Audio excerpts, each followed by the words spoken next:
नमस्कार, मैं बाल मुकुंद तिवारी। आप देख रहे हैं न्यूज़ दर्शन समाचार। आज बात करेंगे 11 जनवरी 2019 के बेसिक शिक्षा विभाग द्वारा जारी शासनादेश के बारे में। जैसा कि सूच्य हो, हम सभी जानते हैं कि ये शासनादेश छात्र विरोधी है, जन विरोधी है, अभिभावक विरोधी है और शिक्षालय विरोधी है। और कुल मिलाकर के ये एक बहुत सोची समझी रणनीति का हिस्सा है, क्योंकि जैसा कि सर्वविदित है कि सीबीएसई और आईसीएसई की मान्यता लेने के लिए ये एंग्लो इंडियन अंग्रेजी माध्यम की मान्यता कंपलसरी कर दी गई थी कि आपके यहाँ कोई पूर्व में मान्यता होगी तभी आपको अनापत्ति प्रमाण पत्र जारी किया जाएगा राज्य सरकार के द्वारा। उसी परिप्रेक्ष्य में ये जो नामी ग्रामी विद्यालय हैं, जो मिशनरी विद्यालय हैं, इन लोगों ने सोची समझी रणनीति के तहत देखा कि हर क्षेत्र में इंग्लिश मीडियम विद्यालय बढ़ते जा रहे हैं। इन लोगों ने खासकर उच्च शिक्षा अधिकारियों से मिल करके उन्होंने कहा कुछ ऐसा जतन करना है ताकि मान्यताओं पे अघोषित रोक लग जाए, मतलब लिखित में नहीं बल्कि अघोषित रोक लग जाए और कोई भी मान्यता न लेने पाए, ऐसा कोई विधान और बनाइए, कानून बनाइए।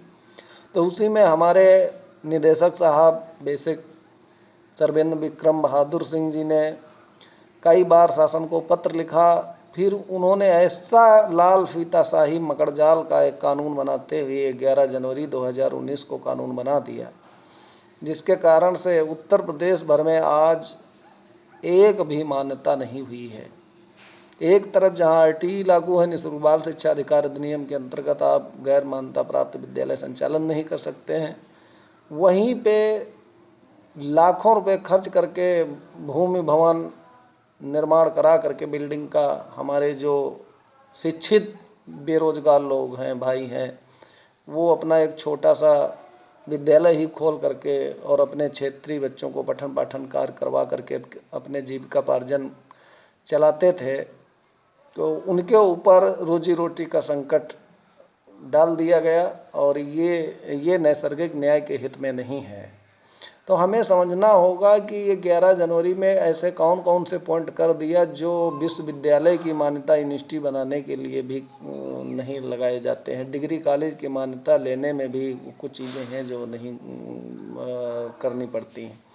सर्वप्रथम इन्होंने कहा कि अशासकीय सहायता प्राप्त अर्थात जो एडेड विद्यालय हैं, प्राथमिक व जूनियर हाई स्कूल और वित्त विहीन प्राइवेट, जिसको हम सेल्फ फाइनेंस भी कहते हैं, तो इन सभी में क्या है कि आपको सर्वप्रथम विद्यालय के नाम भूमि करना पड़ेगा। भूमि कितनी पड़ेगी इसका उल्लेख नहीं किया गया है, जो मेन पॉइंट है वो छोड़ दिया गया।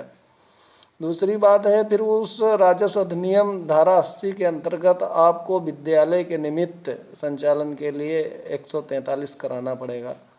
और उसके बाद आप यदि ग्रामीण अंचल में है तो जिला पंचायत, अगर शहरी क्षेत्र में है कहीं पे, तो उसमें वो जो संबंधित विकास प्राधिकरण सक्षम अधिकारी के द्वारा आपको मानचित्र अप्रूवल कराना पड़ेगा, पास कराना पड़ेगा। और आर्किटेक्ट के द्वारा नक्शा तो बनेगा ही। दूसरी बात, नेशनल बिल्डिंग कोड पूर्व से प्रभावी था, वो लगेगा। फायर की उसी पूर्व से थी, वो लगेगी। आवेदन शुल्क जो 2,000 रुपये थे उसको बढ़ा के 10,000 प्राथमिक का कर दिया गया, और जो 3,000 रुपये जूनियर हाई स्कूल का था प्री, वो उसको जो है कर दिया गया, 15,000 रुपये कर दिया गया। जो FDR सुरक्षित कोष प्राभूत कोष थे वो प्राथमिक विद्यालय के लिए 1 लाख कर दिया गया, और जो जूनियर हाई स्कूल के लिए वो 1.5 लाख कर दिया गया। जो 25,000 रुपये था, अंग्रेजी माध्यम का 35,000 रुपये तक था, और हिंदी माध्यम का अलग अलग मतलब इस विधान से था। तो अब इसमें टेक्निकल दिक्कतें कहाँ आ रही हैं कि विद्यालय जो पूर्व से संचालित, उनके लिए कहा गया कि 1 वर्ष का आप सब लोगों को समय दिया जा रहा है, जो 1919 से लगा करके और 10 जनवरी 2019 तक विद्यालय संचालित करते हैं, उन सभी को नई जो नया शासनादेश है 11 जनवरी 2019 को, इसके अनुरूप आपको मान और मानक पूरे करने होंगे। ऐसी स्थिति में आपको ये मान्यता स्वतः रद्द मानी जाएगी और आप गैर मान्यता प्राप्त कहलाए जाएंगे। आपके ऊपर विधिक कार्रवाई 1 लाख रुपये जुर्माना या 10,000 रुपये डेली जो भी अधिक वो किया जा सकता है। तो ये बात समझना होगा, ये एक साजिश का ही हिस्सा है और ये जिस दिन पूर्ण रूप से प्रभावी होगा तो ये किस किस को डिस्टर्ब करेगा, परेशान करेगा, इसका आकलन करना बहुत कठिन है। तो इसमें आपको जो सबसे बड़ी प्रॉब्लम, जो विद्यालय पूर्व से बने हैं उनका नक्शा अप्रूवल कराना आसान नहीं है। 143 कराए जाएंगे, वहाँ पर भी मतलब बहुत कठिन है। तो कुल मिलाकर के राष्ट्रीय शिक्षक संघ कई बार मांग कर चुका है, जो तत्कालीन बेसिक शिक्षा मंत्री थी अनुपमा जायसवाल जी, उनसे, और वर्तमान जो डॉक्टर सतीश द्विवेदी जी हैं उनसे भी कई बार मांग कर चुका है, आश्वासन भी मिले हैं, लेकिन अभी तक कोई भी उसमें किसी प्रकार का संशोधन नहीं हो पाया है। तो हम सब लोगों को इसके लिए एक मुहिम चलाना होगा, मांग करनी होगी और अपने हक के लिए लड़ाई लड़नी होगी, तभी इसमें संभवता है। और ये रोजगार जो है, ये हमारे जो बेरोजगार भाई हैं, इनको रोजगार के लिए जो विद्यालय संचालन कर रहे हैं इनको मान्यता देनी चाहिए, इनको सरलीकरण करना चाहिए, क्योंकि इसमें एक विद्यालय में कई लोगों को रोजगार भी, जो शिक्षित बेरोजगार हैं उनको रोजगार भी उपलब्ध होता है। तो ये सब चीज़ें मद्देनज़र रखते हुए इसमें मंत्री जी को ध्यान संज्ञान लेना चाहिए और इस पे मंथन करके, समीक्षा करके, ये जो 11 जनवरी 2019 का शासनादेश है इसको भी खंडित करना चाहिए। ये छात्र हित में है, जनहित में है, विद्यालय हित में है। तो इसलिए मेरी मांग है और ये मुहिम हम 2019 जनवरी से चला रहे हैं और चलाते रहेंगे। और हम सब भाइयों, आप शिक्षक भाइयों से ये अपील करता हूँ कि आप सब लोग भी मतलब इस मुहिम में साथ जुड़ें और जब तक जहाँ एकता वहीं सत्य है और वहीं पर जय है, मिलकर साथ बढ़े हम आगे, फिर किसका भय है।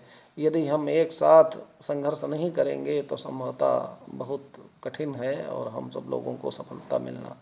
इसलिए एक मंच पे आइए, एक विचार हो और हम सब लोगों को इसकी लड़ाई लड़ना चाहिए। ये जो छात्र विरोधी है, विद्यालय विरोधी शासनादेश 11 जनवरी 2019 बेसिक शिक्षा विभाग द्वारा जारी किया गया, इसको विखंडित करना ही होगा। इसके लिए चाहे जो भी लड़ाई लड़ना पड़े। तो आइए इसी के साथ जय शिक्षक समाज, जय हिंद, जय भारत।